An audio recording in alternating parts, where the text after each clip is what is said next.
warahmatullahi wabarakatuh. Sebelumnya perkenalkan, kami dari kelas Sistem Informasi Akuntansi kelas C, kelompok 6. Pada kesempatan kali ini, izinkan kami untuk mempresentasikan hasil diskusi kami mengenai chapter 18 dengan judul General Ledger and Reporting System. Sebelum masuk ke materi presentasi, izinkan saya untuk memperkenalkan anggota kelompok kami. Di sini yang pertama ada Anggita Rahma Putri Nabila dengan NPM akhir 249, lalu ada Fatimatus Zahro dengan NPM akhir 250, lalu ada Nur Latifa Alfira Mahraini dengan NPM akhir 253, lalu ada saya sendiri Amalia Mustafa dengan NPM akhir 259, dan yang terakhir ada Dina Lestari dengan NPM akhir 265. Baik, masuk ke materi pembuka. Jadi pada bab ini kita akan membahas mengenai pemrosesan informasi yang terlibat dalam memperbaharui buku besar dan menyiapkan laporan yang merangkum hasil aktivitas organisasi atau perusahaan. Nah, seperti yang ditunjukkan pada gambar 18-1, mengenai sistem pelaporan dan buku besar itu umumnya memegang peranan penting dalam sistem informasi akuntansi perusahaan. Adapun fungsi utamanya adalah untuk mengumpulkan dan mengatur data dari sumber-sumber berikut. Yang pertama itu setiap subsistem siklus akuntansi yang dijelaskan pada bab 14 hingga 17 memberikan informasi tentang transaksi rutin. Lalu yang kedua, bendahara menyediakan informasi tentang kegiatan pembiayaan dan investasi seperti penerbitan atau pelunasan instrumen utang dan ekuitas serta pembelian atau penjualan surat berharga investasi. Lalu yang ketiga, Departemen Anggaran menyediakan nomor anggaran, dan yang terakhir, pengendali membuat entry penyesuaian. Baik, masuk pada submateri yang pertama. Jadi di sini ada General Ledger and Reporting System atau sistem buku besar dan pelaporan. Nah, jadi di General Ledger and Reporting System ini, basis data terpusat itu harus diatur sedemikian rupa sehingga memudahkan pemenuhan berbagai kebutuhan informasi baik dari pengguna internal maupun eksternal. Nah, manajer itu memerlukan informasi terperinci yang tepat waktu mengenai hasil operasi di area tanggung jawab mereka. Kemudian investor dan kreditor menginginkan laporan keuangan berkala dan pembaruan tepat waktu untuk membantu mereka menilai kinerja organisasi. Berbagai lembaga pemerintah juga mewajibkan persyaratan informasi tertentu. Nah, untuk memenuhi berbagai kebutuhan ini, sistem pelaporan dan buku besar umum ini tidak hanya menghasilkan laporan berkala saja, tetapi juga mendukung permintaan informasi daring. Nah, selanjutnya di sini ada threats and control atau ancaman dan pengendalian dalam sistem buku besar dan pelaporan. Di sini ada 5 aktivitas. Yang pertama itu mengenai masalah umum di seluruh buku besar dan siklus pelaporan. Adapun ancamannya itu ada buku besar tidak akurat atau tidak valid data. Nah, ini tuh pengendaliannya kita bisa melakukan kontrol integritas pemrosesan data, lalu melakukan pembatasan akses ke buku besar, serta melakukan tinjauan semua perubahan pada data buku besar. Lalu ancaman yang kedua mengenai pengungkapan informasi keuangan yang tidak sah. Nah, ini untuk pengendaliannya kita bisa melakukan kontrol akses dan melakukan enkripsi.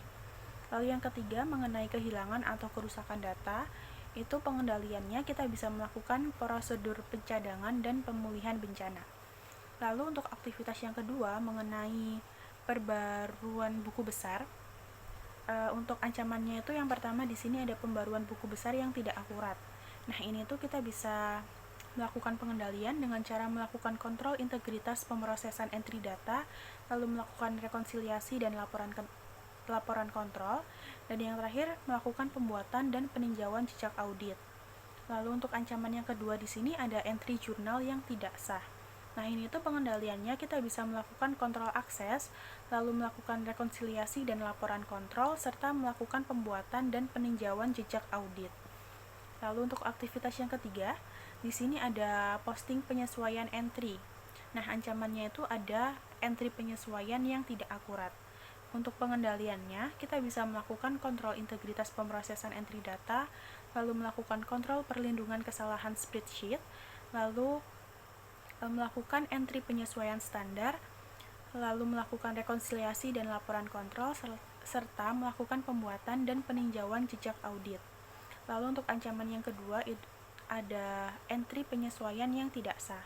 Nah, di sini kita bisa melakukan pengendalian berupa kontrol akses, rekonsiliasi dan laporan kontrol, serta melakukan pembuatan dan peninjauan jejak audit. Lalu selanjutnya untuk masalah yang keempat, untuk aktivitas yang keempat, yaitu mengenai keuangan, laporan keuangan.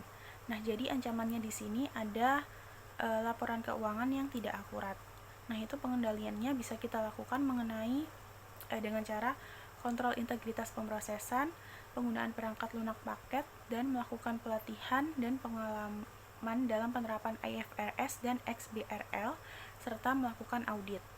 Lalu untuk ancaman yang kedua, yaitu mengenai pelaporan keuangan yang curang, itu untuk pengendaliannya kita bisa melakukan audit rutin. Dan yang terakhir, itu mengenai aktivitas menghasilkan laporan manajerial. Nah, ini tuh ancamannya berupa laporan dan grafik yang dirancang dengan buruk. Nah, untuk mengatasinya kita bisa melakukan meminta akuntan atau seorang akuntan untuk melakukan pertanggungjawaban, lalu melakukan kartu skor berimbang, serta melakukan pelatihan desain grafik yang tepat. Untuk selanjutnya, dalam chapter 18 yang akan kita bahas yaitu pembaruan buku besar. Seperti yang kita ketahui, aktivitas pertama dalam sistem buku besar adalah memperbarui buku besar. Dalam prosesnya, pembaruan terdiri dari pencatatan entry jurnal yang berasal dari dua sumber. Yang pertama yaitu dari subsistem akuntansi, di mana secara teori buku besar dapat diperbarui untuk setiap transaksi individual. Namun dalam praktiknya, berbagai subsistem akuntansi biasanya memperbarui buku besar melalui entry jurnal ringkasan yang menunjukkan hasil semua transaksi yang terjadi selama periode waktu tertentu, baik hari, minggu, maupun bulan. Kemudian yaitu berasal dari bendahara, di mana kantor bendahara akan menyediakan informasi untuk entry jurnal guna memperbarui buku besar untuk transaksi non-rutin seperti penerbitan maupun pelunasan utang. Kemudian ada pembelian maupun penjualan sekuritas investasi maupun akuisisi saham treasury. Nah, untuk selanjutnya ada gambar yang menunjukkan bahwasanya entry jurnal individual yang digunakan untuk memperbarui buku besar itu biasanya disimpan dalam berkas voucher jurnal, di mana berkas voucher jurnal ini berisi informasi yang akan ditemukan dalam jurnal umum dalam sebuah sistem akuntansi manual, seperti tanggal entry jurnal, akunnya di debit dan di kredit, dan jumlahnya. Akan tetapi perlu dicatat bahwasanya berkas voucher jurnal merupakan produk sampingan dari bukan input untuk proses pembukuan. Kemudian ada ancaman dan pengendalian. Beberapa ancaman yang terkait dalam tahap ini yaitu entry jurnal yang tidak akurat dan juga tidak sah untuk memperbarui buku besar, yang mana kedua hal ini dapat menyebabkan pengambilan keputusan yang buruk berdasarkan informasi yang salah dalam sebuah laporan kinerja keuangan. Seperti yang kita ketahui, ada dua sumber entry jurnal untuk memperbarui buku besar, yaitu entry jurnal ringkasan dari sebuah siklus akuntansi lainnya dan juga entry langsung yang dibuat oleh bendahara. Oleh karenanya, untuk memastikan keakuratan dan kelengkapan dari informasi yang terdapat dalam sebuah laporan keuangan maupun entry jurnal ini, terdapat beberapa cara yang dapat dilakukan. Yang pertama yaitu pemeriksaan keabsahan atau validity check untuk memastikan bahwasannya akun buku besar ada untuk setiap nomor akun yang dirujuk dalam entry jurnal.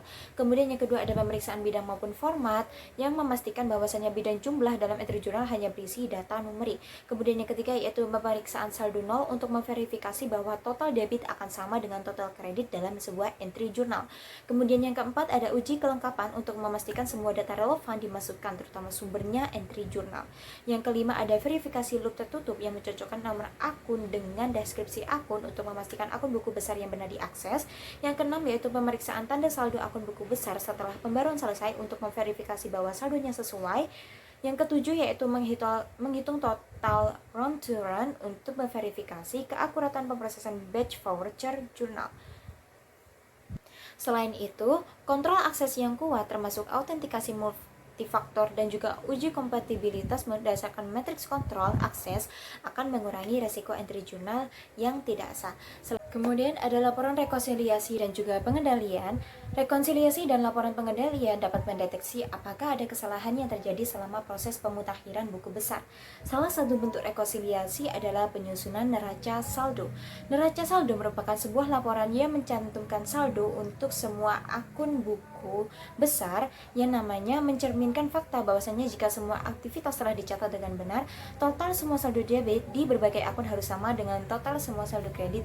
Jika tidak, maka sudah jelas terjadi sebuah kesalahan pencatatan. Rekonsiliasi penting lainnya yaitu membandingkan saldo akun kontrol buku besar dengan saldo total di buku besar pembantu terkait. Jika kedua total ini tidak sama, perbedaannya harus diselidiki dan diperbaiki. Penting juga untuk memeriksa semua transaksi yang terjadi menjelang akhir periode akuntansi untuk memverifikasi bahwa transaksi tersebut dicatat dalam periode waktu yang tepat. Nah, gambar di bawah merupakan salah satu contoh dari porsi neraca saldo. Selain itu, untuk gambar sampingnya juga ada contoh salah satu dari banyak jenis laporan kontrol yang disediakan dalam sistem ERP untuk membantu mengidentifikasi. Nah, gambar di samping juga merupakan salah satu contoh dari banyak jenis laporan kontrol yang disediakan dalam sebuah sistem ERP untuk membantu mengidentifikasi sumber kesalahan yang terjadi dalam sebuah proses pembaruan buku besar. Kemudian ada audit trail atau jejak audit. Sebagaimana telah dijelaskan sebelumnya, jejak audit merupakan jalur yang dapat dilacak yang menunjukkan bagaimana sebuah transaksi mengalir melalui sebuah sistem informasi untuk memengaruhi saldo akun buku besar. Yang mana hal ini merupakan salah satu kontrol detektif penting yang memberikan bukti tentang penyebab perubahan dalam saldo akun buku besar. Sebuah audit trail yang dirancang dengan baik akan memberikan kemampuan untuk melakukan beberapa tugas seperti melacak setiap transaksi dari dokumen sumber aslinya baik dalam bentuk kertas maupun elektronik ke entry jurnal yang memperbarui buku besar dan ke laporan atau dokumen lain yang menggunakan data tersebut. Lalu yang kedua yaitu menelusuri setiap item yang muncul dalam laporan melalui buku besar ke dokumen sumber aslinya baik dalam bentuk kertas maupun elektronik. Dalam sistem akuntansi lama, file voucher jurnal merupakan bagian penting dari jejak audit yang menyediakan informasi tentang sumber semua entry yang dibuat untuk memperbarui buku besar. Namun, sekarang kemampuan yang sama disediakan oleh fitur alur kerja bisnis dalam sebuah sistem ERP yang memudahkan untuk melacak setiap langkah yang dilakukan dalam memproses transaksi. Kegunaan jejak audit juga bergantung pada integritasnya. Oleh karena itu, penting untuk membuat cadangan semua komponen jejak audit secara berkala dan mengontrol akses ke komponen tersebut untuk memastikan bahwasanya komponen tersebut tidak dapat diubah. Baik, untuk materi selanjutnya akan dilanjutkan oleh rekan saya. Selanjutnya adalah post adjust entry atau posting penyesuaian entry. Nah, aktivitas kedua dalam sistem buku besar adalah mencatat berbagai entry penyesuaian. Nah, adapun di sini entry penyesuaian berasal dari kantor pengawas setelah neraca saldo awal disiapkan. Adapun entry tersebut terbagi dalam 5 kategori dasar, yaitu yang pertama ada akrual, adalah entry yang dibuat pada akhir periode akuntansi untuk mencerminkan peristiwa yang terjadi tapi kasnya belum diterima atau dicairkan. Yang kedua adalah penundaan. Nah, penundaan ini adalah entry yang dibuat pada akhir periode akuntansi untuk mencerminkan pertukaran kas sebelum pelaksanaan peristiwa terkait. Yang ketiga adalah perkiraan. Nah, perkiraan ini adalah entry yang mencerminkan sebagian biaya yang diharapkan terjadi selama sejumlah periode akuntansi. Yang keempat adalah penilaian kembali, yaitu entry yang dibuat untuk mencerminkan perbedaan antara nilai aset aktual dan tercatat atau perubahan dalam prinsip akuntansi. Dan yang terakhir yaitu koreksi, adalah entry yang dibuat untuk mengatasi dampak kesalahan yang ditemukan pada buku besar. Nah, pada post adjusting entries ini juga ada threat and controls atau ancaman dan pengendalian. Nah, ancaman di sini yaitu entry jurnal penyesuaian yang tidak akurat dan tidak sah merupakan ancaman yang perlu ditangani karena dapat menghasilkan laporan keuangan yang keliru yang mengarah pada keputusan yang buruk. Adapun untuk mengurangi resiko tersebut diperlukan beberapa cara, yaitu yang pertama, entry jurnal yang keliru oleh bendahara harus diterapkan juga pada entry jurnal penyesuaian yang dibuat oleh pengawas. Namun seringkali entry jurnal penyesuaian dihitung dalam lembar kerja, oleh karena itu penting juga untuk menggunakan berbagai kontrol perlindungan kesalahan lembar kerja untuk menggunakan untuk meminimalis resiko kesalahan. Kontrol tambahan ditambahkan untuk membuat file entry penyesuaian standar untuk entry penyesuaian berulang yang dibuat setiap periode, seperti biaya penyusutan. File entry penyesuaian standar meningkatkan akurasi input dengan menghilangkan kebutuhan untuk memasukkan jenis entry jurnal yang sama secara berulang. Hal ini mengurangi resiko lupa membuat jurnal entry penyesuaian berulang, dengan demikian memastikan kelengkapan input. Adapun kontrol akses yang kuat mengurangi resiko penyesuaian yang tidak sah, entry penyesuaian yang tidak sah. Selain kontrol juga ada rekonsiliasi berkala dan juga jejak audit yang menyediakan sarana untuk mendeteksi entry penyesuaian yang tidak sah atau tidak akurat. Yang selanjutnya adalah menyiapkan laporan keuangan. Nah, aktivitas ketiga dalam sistem buku besar dan pelaporan adalah menyiapkan laporan keuangan. Nah, sebagian organisasi ini menutup pembukuan untuk menghasilkan laporan keuangan bulanan, triwulan, dan juga tahunan. Nah, entry jurnal penutup akan meniadakan semua beban dan juga akun pendapatan dalam neraca saldo yang disesuaikan dan mentransfer laba bersih ke laba ditahan. Nah, sekarang kita akan membahas 2 perkembangan regulasi dan juga teknologi terkini yang penting secara signifikan dan mempengaruhi proses penyusunan laporan keuangan, yaitu usaha perubahan mendatang dari US GAAP ke IFRS dan penggunaan wajib XBRL untuk menyerahkan laporan kepada SEC. Transisi dari GAAP ke IFRS. Nah, ada beberapa perbedaan dari IFRS dan juga GAAP dalam beberapa hal yang mempengaruhi desain buku besar umum dan juga sistem pelaporan perusahaan. Yang pertama, ada perbedaan utama menyangkut akuntansi untuk aset tetap.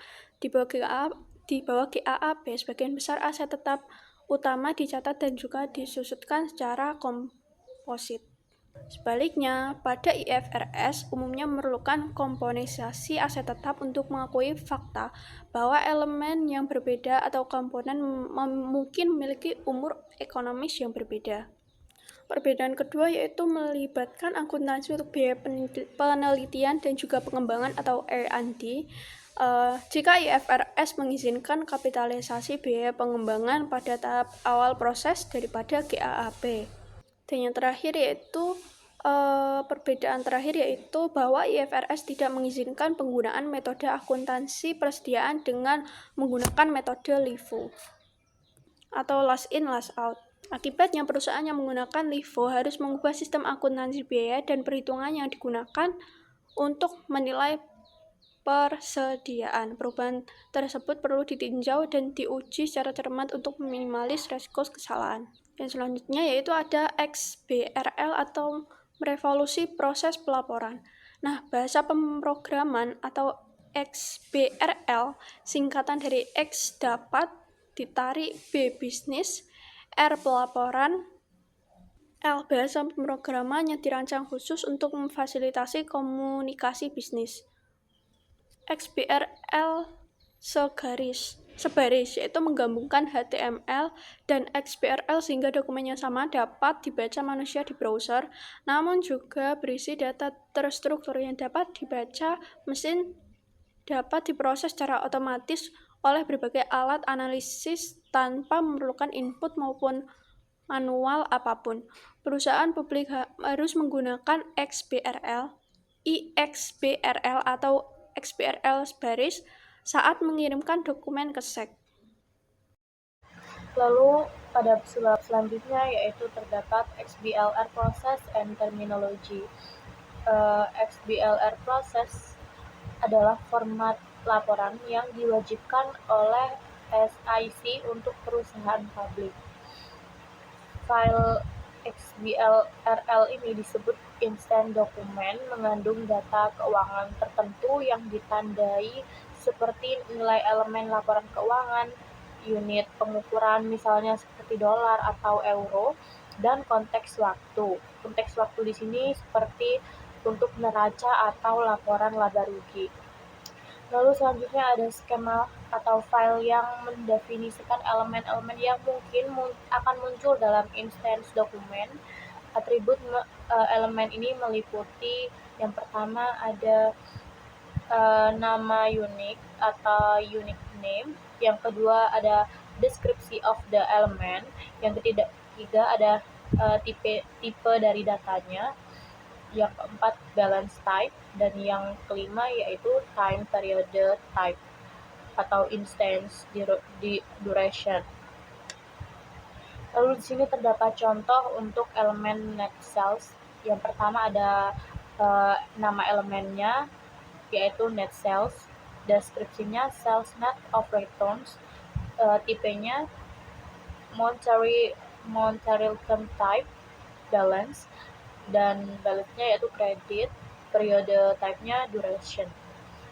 Link base-nya merupakan kumpulan file yang menjelaskan hubungan antar elemen, termasuk yang pertama reference link base, menunjukkan standar akuntansi misalnya US GAAP atau IFRS. Dan yang kedua ada calculation link base. Di sini menjelaskan kombinasi elemen, misalnya aset lancar sama dengan kas tambah piutang tambah inventaris. Dan yang ketiga ada definition link base, yaitu menentukan hierarki elemennya. Yang keempat presentation link base, di sini mengatur grup elemennya. Dan yang terakhir yaitu label link base. Di sini memberikan label yang mudah dan dapat dipahami oleh manusia. Nah, selanjutnya terdapat the accountant's role, atau peran akuntan dalam XBRL ini. Di sini perannya memiliki taksonomi yang tepat. Akuntan menentukan taksonomi yang paling sesuai dengan organisasi berdasarkan prinsip akuntansi yang baik dan praktik bisnisnya.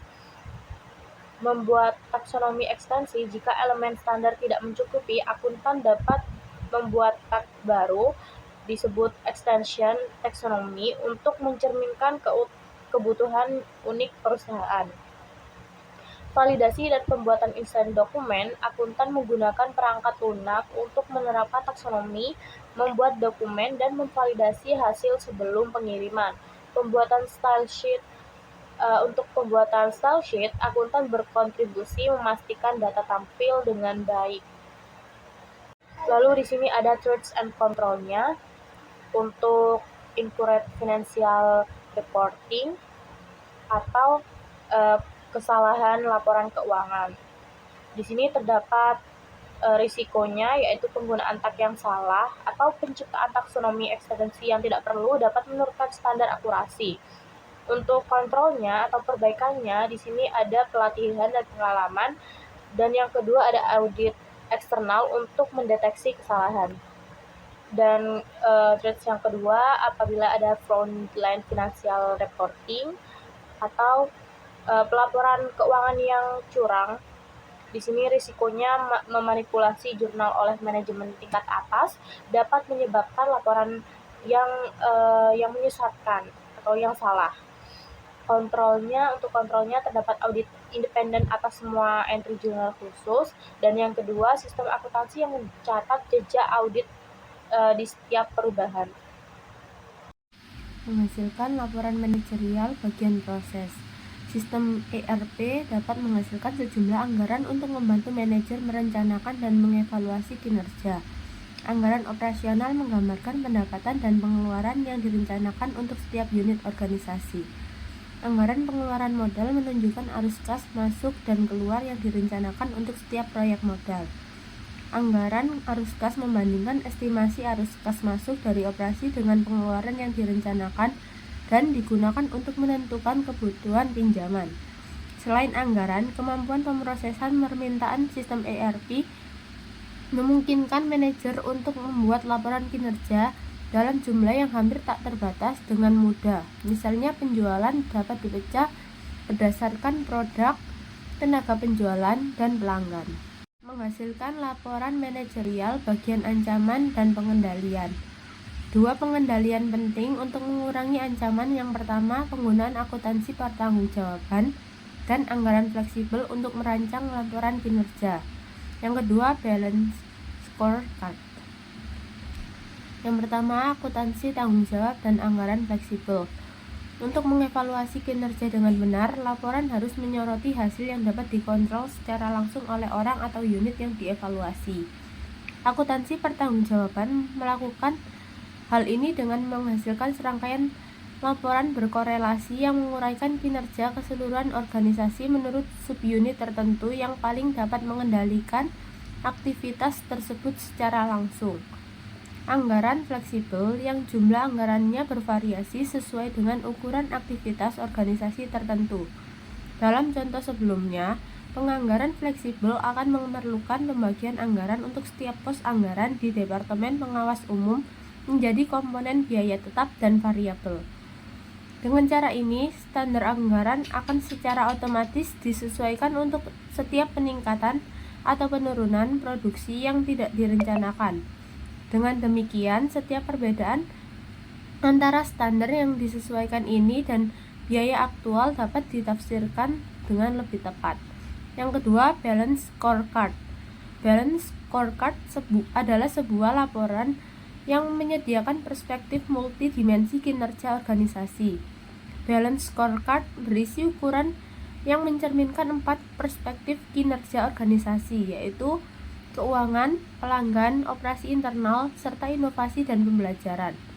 Bagian keuangan berisi indikator tertinggal dari kinerja masa lalu, sedangkan 3 bagian lainnya menyediakan indikator utama tentang faktor-faktor yang mungkin mempengaruhi kinerja keuangan di masa mendatang. Untuk setiap dimensi, balance scorecard menunjukkan tujuan organisasi dan ukuran spesifik yang mencerminkan kinerja dalam mencapai tujuan tersebut. Bersama-sama, keempat dimensi balance scorecard memberikan gambaran umum yang jauh lebih komprehensif tentang kinerja organisasi daripada yang disediakan oleh ukuran keuangan saja.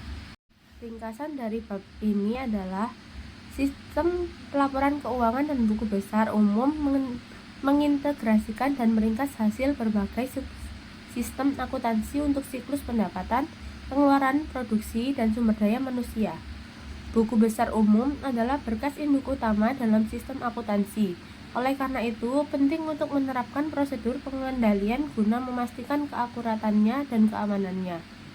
Pengendalian penting mencakup pemeriksaan integritas pemrosesan data dari catatan jurnal yang diposting ke buku besar umum, pengendalian akses, jejak audit yang memadai, dan prosedur pencadangan dan pemulihan bencana yang sesuai. Keluaran yang dihasilkan oleh sistem buku besar terbagi menjadi 2 kategori utama, yaitu laporan keuangan dan laporan manajerial. Laporan keuangan disiapkan secara berkala sesuai dengan kerangka regulasi GAAP atau IFRS dan didistribusikan kepada pengguna internal dan eksternal. Laporan keuangan disiapkan hanya untuk penggunaan internal dan oleh karena itu seringkali menyertakan perbandingan antara kinerja aktual dan yang dianggarkan. Kegunaan laporan ini, baik yang disajikan dalam bentuk tabel atau grafik, dipengaruhi oleh seberapa baik laporan tersebut dirancang. Organisasi harus menyediakan informasi kepada berbagai macam pengguna, termasuk lembaga pemerintah, analis industri, lembaga keuangan, dan pengambil keputusan perorangan. XBRL menyediakan mekanisme untuk meningkatkan efisiensi dalam menghasilkan informasi tersebut, serta untuk menggunakan informasi yang diperoleh dari sumber eksternal. Sekian yang dapat kelompok kami sajikan. Mohon maaf jika ada kesalahan. Wassalamualaikum warahmatullahi wabarakatuh.